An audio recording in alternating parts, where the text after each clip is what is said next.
Demigod. Oh my God. I love this film. Oh my gosh, that's awesome to hear. I have watched this film so many times already. Oh my goodness, thank you. That makes my day. That makes me so happy. I've known Miles since his very first film, Really? The Historian, which has been over a decade ago. It had its world premiere at Dances with Films, and I think I was the only critic that, number one, reviewed it for the opening of the fest, and then I interviewed Miles and his whole cast. Aww. And so I have been on Miles' journey with him all these years and I watched. gotta tell you, he's such a special dude. I Demigod was my first job in the pandemic. It was the first thing that I said yes to, and I was trepidatious about it, but I wanted to get back at work, and then I got the offer, and I connected with Miles, and he just, first of all, took all my fears away, told me, we were going to be staying all on the same campus and working on the same campus, and nobody was going to leave, and he just made me feel so safe instantly that I went, okay, yeah, I want to work with this guy. And then we had such a great time. He's such a lovely person. I really enjoyed getting to know him and being directed by him and acting with him. It was quite an experience. So I'm really glad you enjoyed the film. Well, and you got the full experience of Miles with this one because, granted, he puts himself in some of these other films that he's done, but not to this degree. As Right. Arthur, he's in over 50% of the film. You're in about 90% of it. He's in about 50% of it. But the two of you get a lot of screen time together. Yeah. I really enjoyed it. I love having a director that is an actor or was an actor. It's so good for me, and in my opinion. I don't know, I can't speak for every other actor, but when you have a director who understands acting because they've done it or they currently do it, it's really helpful during production because there's a dialogue that you can have between the director and like Miles and myself, and it's a shorthand, and we totally get each other, and it's not complicated, and it means, and there's an understanding level there. When you have a director that's been an actor or is an actor, they understand actors, and it's just so rewarding for me to have someone like that at the helm. Mm-hmm. And this is such a unique script, and that's with all of Miles' work. This is one of the big things because he history professor, Greco-Roman. He loves mythology and lore, and everything that he writes and does, he likes to bring this into it. So this whole story of Cernunnos, it's an actual lore and legend, and not just from in the Black Forest area, but other cultures. The Celts and a few others have their own version of Cernunnos. But the history part, and then his creativity for visuals, wow. Yeah. This is the really interesting thing. So he had this whole, he's written to me, and this is post-production, we were just talking about film and doing press and stuff like that, and he said for him, this movie looked aesthetically exactly the way that he wanted it to, and when we were filming, he explained a lot of it to me, but I mean, I don't know what a diopter is. I don't know what certain things that we were using, and I just trusted him, and he would say, okay, we're going to do this, and this is why this step is taking a little bit longer, because we've got to get the diopter in, and I'm like, Miles, I just trust you. I go for it. I don't, we did bold, embraced flare is something he said to me, and I'm like, okay, I trust you, Miles, make it look cool, and I know that he's really happy with the aesthetic, and I think it lends itself very well to the film in general. So the aesthetic, what your cinematographer Nathan did, he and Miles, they went with these Russian Lomo lenses, anamorphics, and it's a very specific glass. They're made in Russia, and they create those great flares.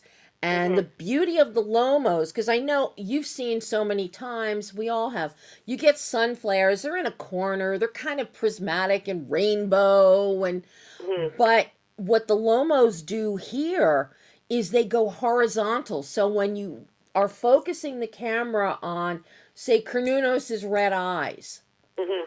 the red it flares it out horizontally, Yeah, yeah. which is so interesting and so cool. It lights up like the whole night horizon. Yeah, and I mean, like Nate was awesome, and Nate and Miles got on very, very well, and they had super cool ideas, and it was just really interesting to see them work together because they did work together so well, and you know, I mean, sometimes you have a DP that and the director, they sort of butt heads. Yeah. I mean, obviously, this is not a big budget film, and so a lot of people on the crew were wearing a lot of hats. You know, everybody was trying to help everybody, and it was a real sort of like really lovely group effort. And you know, Miles' wife, who plays Hedika, Lindsay, who's lovely, she also was did all of the costumes, and you know, so it was really nice to see him and Nate work together, so symbiotically. The whole group, you're right. The whole group is just an amazing, amazing group. But I'm curious because this is probably the closest thing that you've done to something like Demigod was probably Conan in terms As far as what the in terms like, of lore aspect, the lore aspect. I mean, yeah, you got the librarians, which took you into all these really cool places.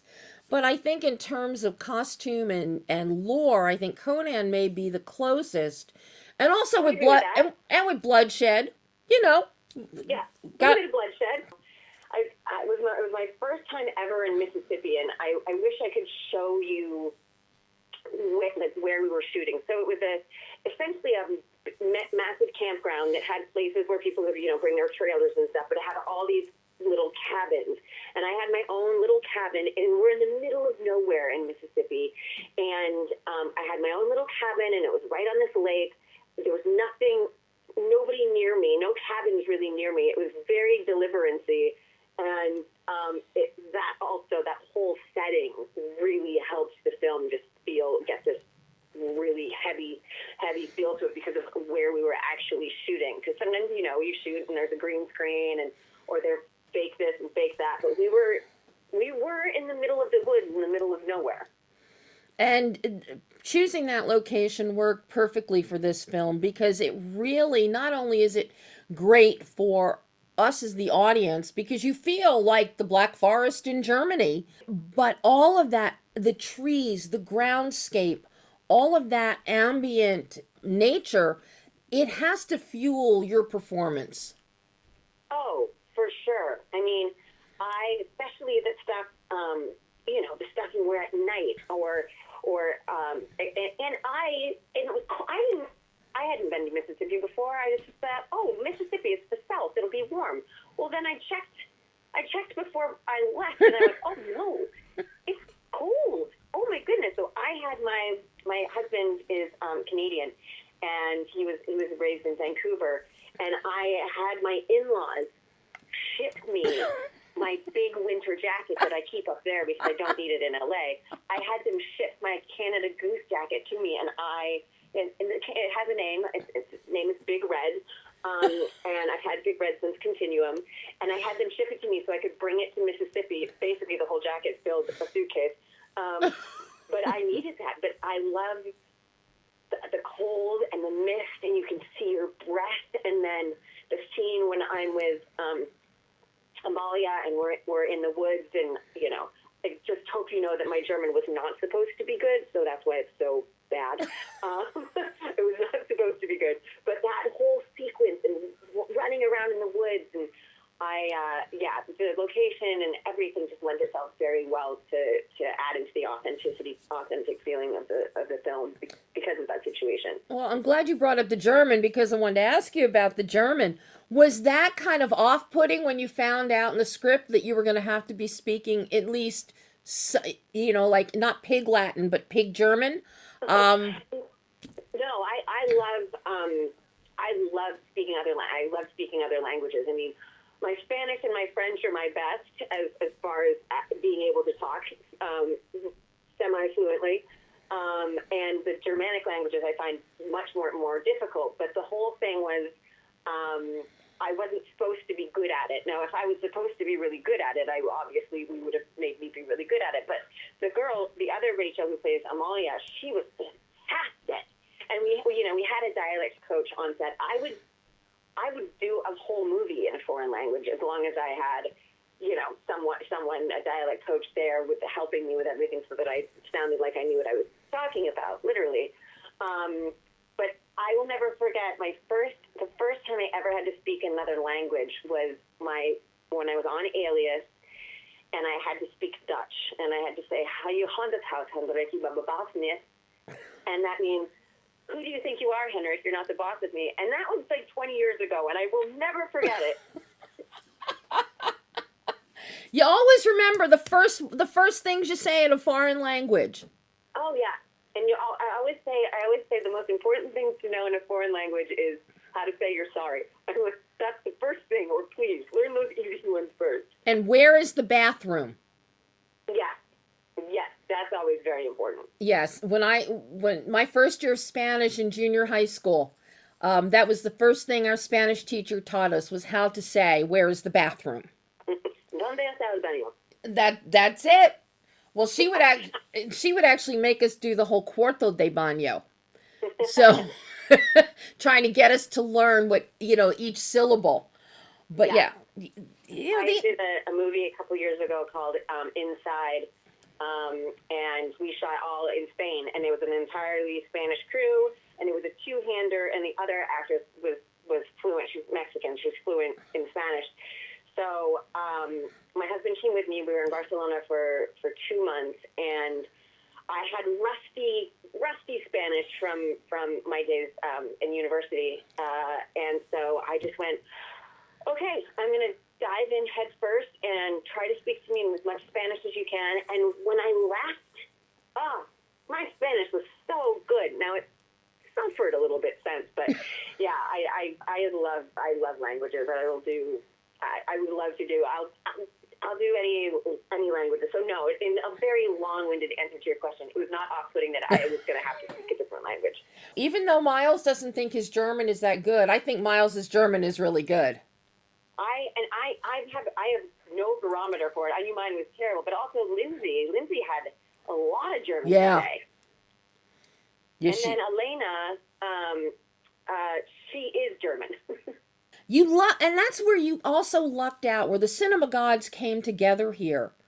Because you've got Elena, so she knows German, so if you're having trouble, if the dialect coach isn't there, I'm sure you could go and you could ask Elena, or you could hear her inflections. And yeah.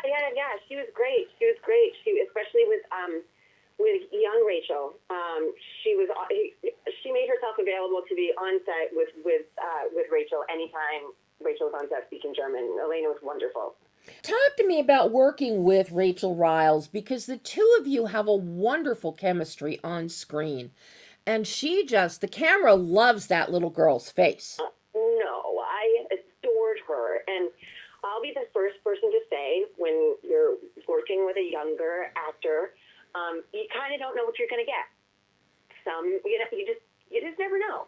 And she was so sweet and so patient and knew all of her lines. Her mother was lovely. And so I got on with everybody. She was just super easy to be around, very, very professional, but also kind of cute and goofy and funny at the same time. And she was so easy to work with because she was so good. And it wasn't, there wasn't a crazy stage mom there, which I've had that happen before. She just exceeded all expectations. She just made it very very easy to work with her and to work in the scene and to make the scene as authentic as possible, because she was just that good, and she was just also such a sweet kid to hang out with. Yeah, when you were reading the script, I'm curious what jumped out at you that made you even consider taking on the role of Robin. As you're reading it, number one, you find out you're going to be shooting in the middle of nowhere during COVID. When you check the weather report, you see what the weather is like in the winter down in Mississippi, and it's not ladies with fans fanning the sweat from them. But you're in this rugged terrain, you've got to speak some German, and you're working with a little girl. You look at this script, and do you sit there and go, I'm crazy that I want to do this, or I'm thinking of doing this? What jumped out at you when you read this script that made you even want to embark on this in one of the most difficult and challenging times of filmmaking we've ever faced? Well, you know what? I'm going to give Miles a lot of credit, because, as I said in the beginning when I started talking to you, when I connected and when I spoke with him, I immediately trusted him. But aside from that, from reading the script, I had no idea where it was going on page one. Okay, so yes, I'm going with my husband to this cabin that I've inherited, and I was constantly surprised by it and interested by it. And I thought, I'm still terrible at saying Kernunos or Turnanos, or I should never be allowed to say that out loud. But I thought, oh, this is really interesting, because this is actually real. This isn't fake. I had to look it up. I looked it up to see, is this just some, sort of horror thriller fake stuff? And then I went, oh no, this is actually a thing. And I thought that was really, really interesting as well. And then, I just, again, the ending for me, as I told you, is one of my favorite parts. But yeah, the whole thing about generational trauma and what's hereditary, what's not. And I was joking with Johan, because he obviously plays my husband. Mm-hmm. And this poor guy has no idea what he's getting into when he comes with me to this cabin. He has no idea what he's getting into, and yet he stands by me and supports me and loves me, and obviously we know what happens. But I always wondered, I talked about it with Miles, I thought, did Robin have any idea where she was going to go with this, where this was going to take her to? And we were pretty much decided that she had blocked out a lot from childhood and hadn't remembered things. But obviously, as you can see in the flashback stuff, things come back to her while she's there. And then I was joking, and I said, oh, God, if Robin had only known, I think she just would have put the cabin on the market and had a realtor sell it for her.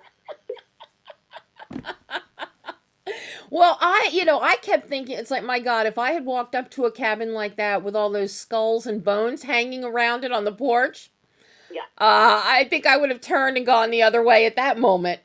Yeah, I mean, I'm from Maine, so I mean, not that I've been around in a cabin that had that many skulls and bones, but I've definitely been around a lot of antlers. And some skulls now and then. So, I mean, my dad we have a little cabin in the woods, basically, and it really is, I mean, if you want to really creep yourself out, it's in the middle of 650 acres, and it's a tiny cabin in northern Maine. And there's some antlers and some bones around there, but nothing to the degree of this, especially showing up and thinking, okay, where are we going from here? What is next? And then, Johannes and I get those a couple of sweet moments together, and then, shit hits the fan. That's an understatement. But you also had some really great moments with Jeremy London, who I think is so underrated and undersold, and it's always nice to see him show up in something. But these are very interesting flashbacks you had with him, because Robin is more or less dreaming, seeing this in her mind's eye where she's an adult, and yet Carl, grandfather, is decades ago.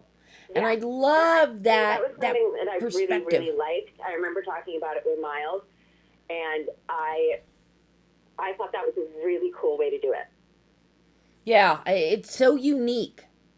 And And Jeremy was lovely, lovely. It's the first time I had ever met him, and he was really, really sweet, super easy to be around, really easy to work with. And you know, obviously, a lot of times I find that when you're working on something that's serious, behind the scenes you do more sort of jokey things. Like when I was on Criminal Minds, you know, very serious show, and then behind the scenes it was pranks and laughter and stuff like that. And I find that well, a lot of times when you're shooting something intense like Demigod, behind the scenes you're sort of like laughing, and you know, I mean, Robin's got to eat that eyeball, which is one of the more disgusting things I've ever had to do, work or otherwise in life.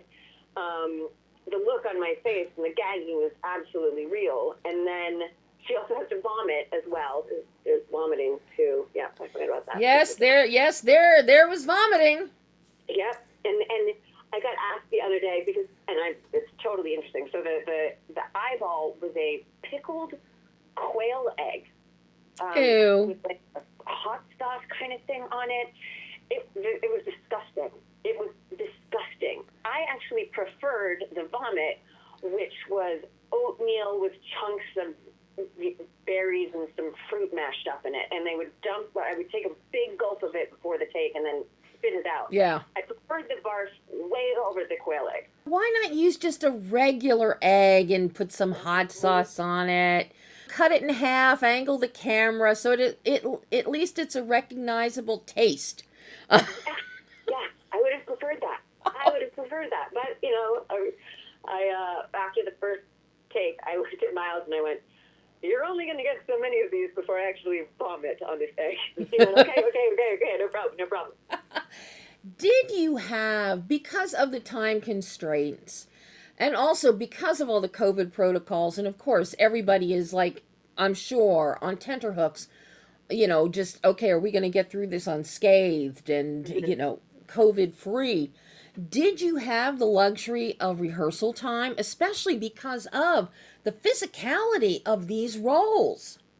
Yeah, I mean, we did not have an extensive amount of rehearsal time. I love action stuff. A lot of the work that I've done has been action stuff. So you give me a fight sequence and stuff along those lines, and I'm totally get into it. Johannes was really sweet. He was less familiar with some of the action stuff, and he kept, in the scene where he gets thrown into the wall, he kept really throwing himself into the wall, and we all kept going, "Johannes, you're literally not even on camera right now. Stop throwing yourself into the wall. You need to have some longevity here." And the next day, he was like, "Oh man, I should have listened because he just kept throwing stuff at the wall." You know, we had some get-togethers and some chats before we started shooting. We did not. I was amazed at. That's the other thing when you're in the middle of a pandemic, in the middle of nowhere in Mississippi, shooting an indie film, and I mean, as you know, things can go off the rails really quickly. Yep. Either financing disappears, or you're way over budget, or overtime, and because we were working with a child actor, there are a lot of laws and rules and regulations about how long they can work, when they have to break for, you know, school or whatever.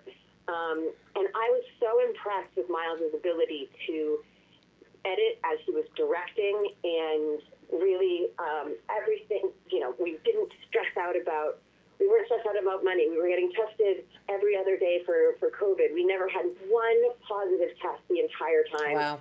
That we were shooting the film. We had no issues with it. And it was really, I'm very grateful that I had that kind of experience going back to work for the first time, just because the times were very, very uncertain.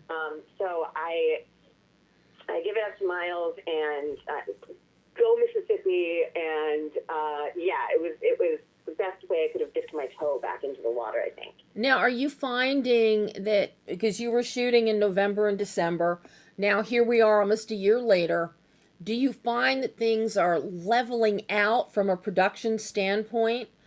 Is the work increasing? Are the protocols working? Any end in sight? I mean, listen, I am in this spring, I shot a Netflix movie called The Last Will and Testament of Charles Abernathy. We shot up in Victoria on Vancouver Island. Again, the same protocols. People wear, everybody from the cast and crew wears masks, and then before action, someone comes and takes the actors' masks away, but the crew stays masked up, and had shields on at that point. And nobody on that film got sick. And then I was just shooting up in Vancouver a couple episodes of a TV show called A Million Little Things. And again, very strict protocols. And it's working. It's working. If people just stay, and because obviously for me as an actor, I can't wear a mask in a scene. You know what I mean? I can't do that. So I have to make sure that I'm being protected by the production. And one of the things that I was so grateful for Miles was because we had a couple people that were, the mask wasn't over their nose or whatever, and Miles was on them immediately. Pull the mask up. You got to have the mask up. No, you got to have your mask on. And he always made me feel really safe and protected, and he didn't make me look like the bad guy by telling people to put their mask up. He did it for me, which I was so grateful, because I didn't want people to think I was being considered diva, difficult actress. But at the same time, I went, I can't wear a mask, and we have a lot of questions. And so, yeah, I mean, if it weren't for Miles, my experience would have, I might have had to leave and come home. He was so good to me, and he was so protective of me, and I really felt that from him. And he was protective of the whole cast and the whole crew, and leadership. You got to have leadership to have something like COVID protocols be taken seriously, and he did that for all of us. Now, what at this stage of your career, because you have done so much television, and not one-offs, but you're a recurring or a series regular on so much stuff. You've done a sci-fi, you've done Breach with Bruce Willis, you've done mythology, Conan with Jason Momoa, and one of his very first appearances, and look where he is now. Now, this experience with Miles. What are you looking for in a script, in a role at this stage of your career, having touched on so many genres and character types? I love that question, because I read a script and I'm very character driven. So I don't read the log line for the script first, and I don't read the character description. If I'm auditioning for something, then of course I read both of them. But if I've got this offer and I just wanted to read the script, and I look at the character that I would be playing first, and then I look at the surrounding characters. And when I went to play Angela in Titans, Raven's mom, I showed up to work, and the hair and makeup said, okay, production, the producers want you to look bad. And I went, okay. And they went, no, bad. Bags under your eyes, no makeup. And I went, okay, that's fine with me. I basically said, I think I was 39 at the time, or 38 at the time. And I said, listen, I don't have to look hot and sexy anymore. I did that ages ago. I'm fine. If you need to see hot, sexy Rachel, there's a Maxim cover, there's Conan, and you can go back to G.I. Joe. I now look for the roles that, not that I didn't before, but I like to play the bird with a broken wing. I'll be honest. I like to have a vulnerability in a character, but also a strength in a character. The damsel in distress thing doesn't really do it for me. On A Million Little Things, I play a woman who's suffering domestic abuse.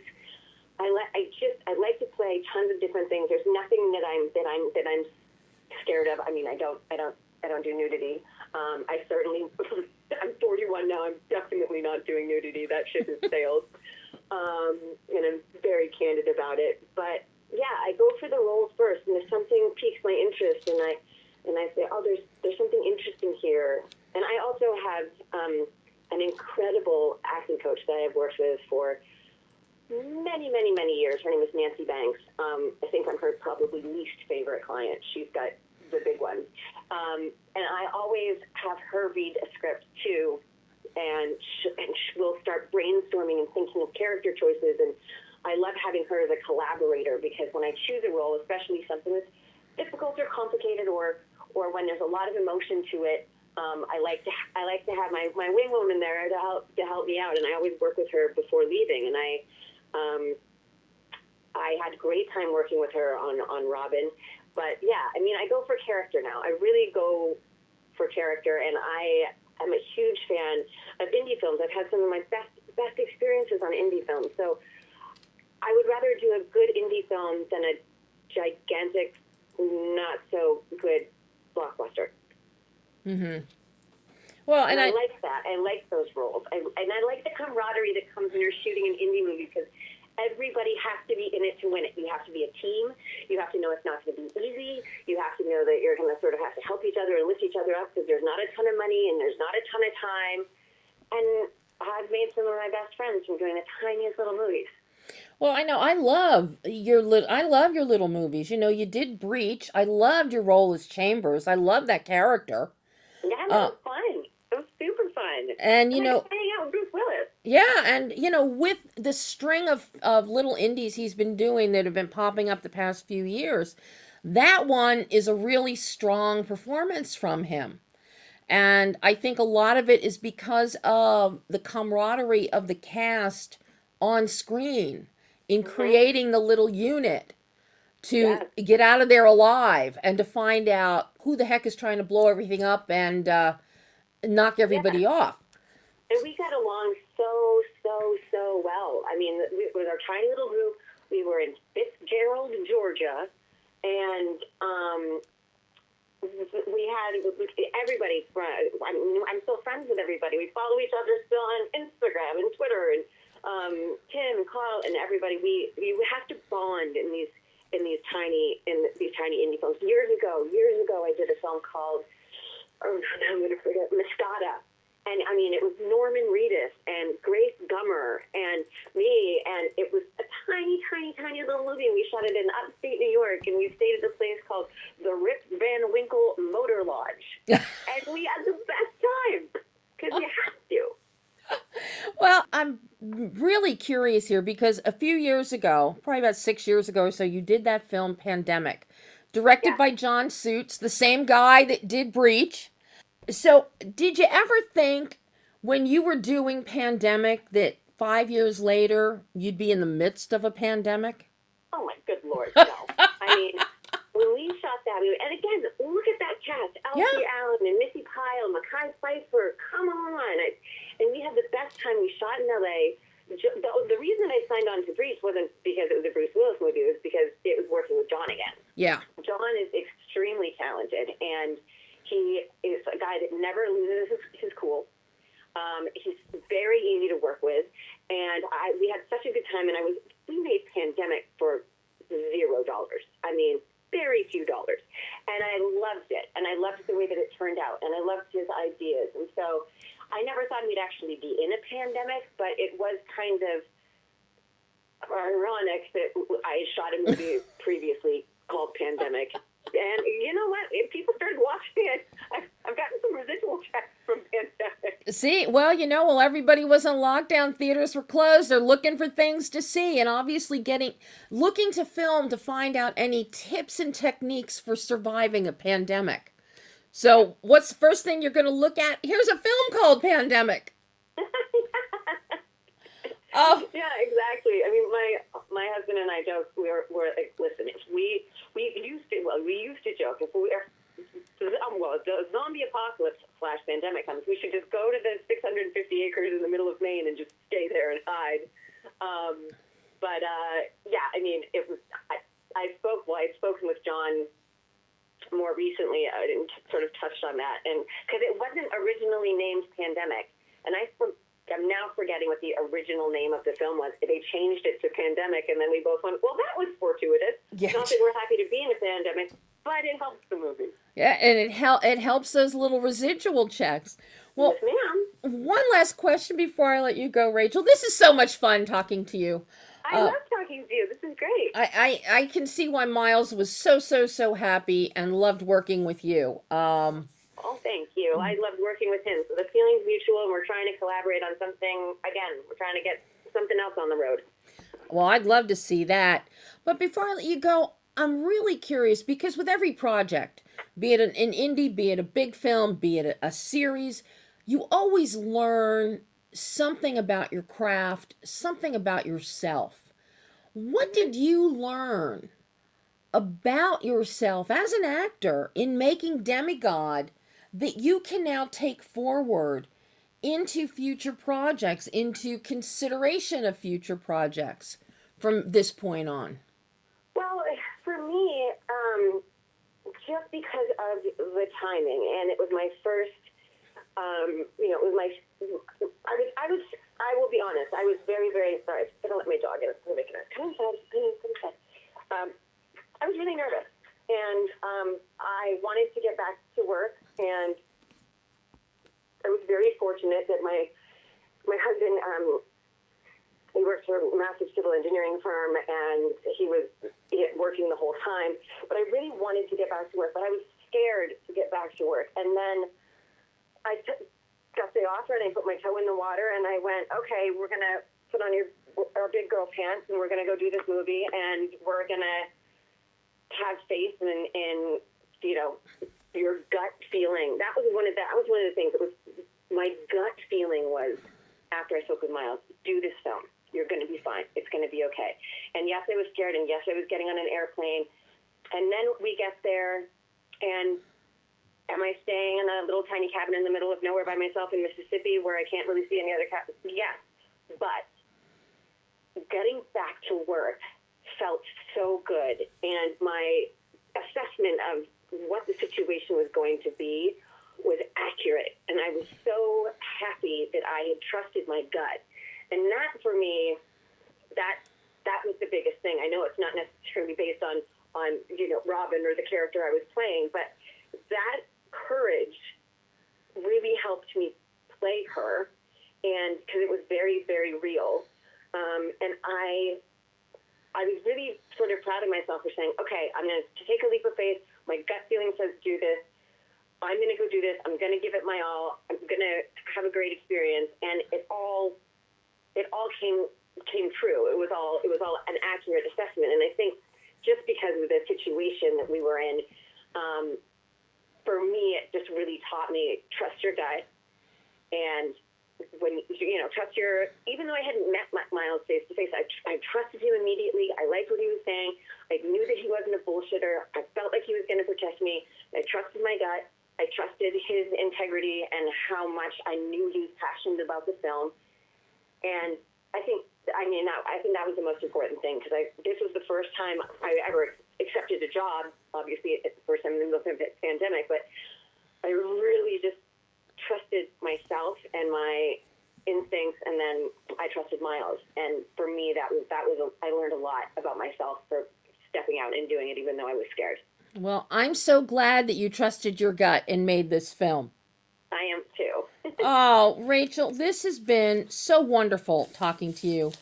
My God, it's been absolutely my absolute pleasure. I mean, Debbie, thank you so much. I really appreciate it.